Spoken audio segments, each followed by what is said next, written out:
Assalamualaikum warahmatullahi wabarakatuh. Perkenalkan, nama saya Tengku Rahmi dari program studi Desain Komunikasi Visual. Dan di sini saya akan membuat video mengenai permasalahan pemilu di sekitar lingkungan saya. Jadi langsung aja ke videonya.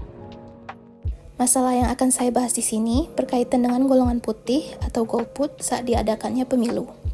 Golput yang dimaksud di sini yaitu orang-orang yang tidak menggunakan hak pilih mereka atau orang-orang yang merusak suara pada saat pemilu. Nah, ini juga berkaitan dengan fatwa atau pendapat yang dikeluarkan oleh Majelis Ulama Indonesia, di mana menurut majelis ini, golput di pemilu itu hukumnya adalah haram. Dan setelah keluarnya fatwa tersebut, banyak tanggapan atau pendapat masyarakat yang bertentangan. Jadi ada yang setuju dengan alasan agar ada wakil dari umat Islam yang duduk di DPR, dan ada juga yang tidak setuju karena golput berkaitan dengan hak memilih, bukan wajib memilih. Jadi yang benar ini sebenarnya yang mana ya? Tetap simak videonya ya. Indonesia adalah negara dengan populasi muslim terbanyak di dunia.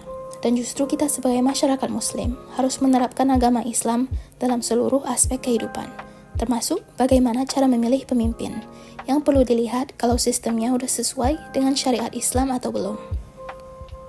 Dalam sejarah Islam, sebenarnya sudah mengenal metode untuk memilih pemimpin umat, yang berbeda dengan metode pemilu di Indonesia sekarang, yang merupakan implementasi kedaulatan versi demokrasi barat. Nah, dan di sini terdapat perbedaan antara pemilu di Indonesia dengan pemilu menurut Islam.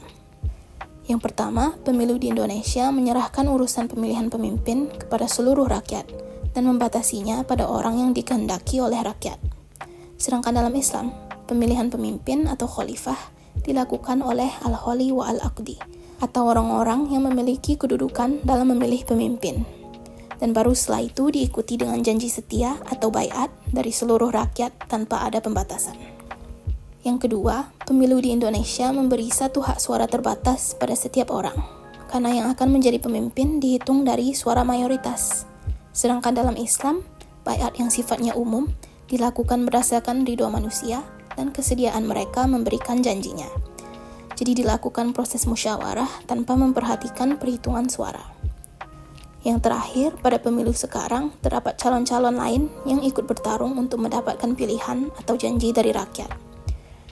Sedangkan dalam Islam, pemilu bukan bertujuan membedakan dan memilih calon-calon yang bertarung, tapi untuk memberi janji kepada pemimpin yang sudah dipilih oleh al-Khali wa al-Aqdi atau ketua pemilih.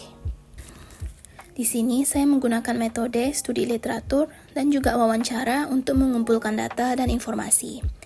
Dan dari kedua narasumber yang telah diwawancarai, keduanya berpendapat bahwa pemilu yang dilakukan sekarang ini belum sah, karena sistem yang digunakan merupakan demokrasi barat. Dan calon-calon pemilu juga belum memenuhi syarat-syarat atau kriteria seorang pemimpin menurut Islam, di mana memilih pemimpin yang tidak memenuhi syarat tersebut adalah haram. Atau tidak memilih sama sekali, padahal ada calon yang memenuhi syarat, hukumnya juga haram. Jadi sebenarnya fatwa golput haram yang dikeluarkan Majelis Ulama ini tentunya salah. Nah, solusi yang bisa diterapkan untuk mencegah masalah ini dapat berupa edukasi atau penanaman ilmu kepada masyarakat Muslim Indonesia yang menjelaskan bahwa pemilu sekarang ini menurut hukum Islam sebenarnya sudah menyimpang dari ketentuan syariah. Dan justru hukumnya adalah haram karena para calon pemilu belum memenuhi syarat seorang pemimpin menurut Islam. Implementasi solusi ini telah saya lakukan melalui pembuatan infografis yang dibagikan melalui media sosial seperti Instagram dan WhatsApp.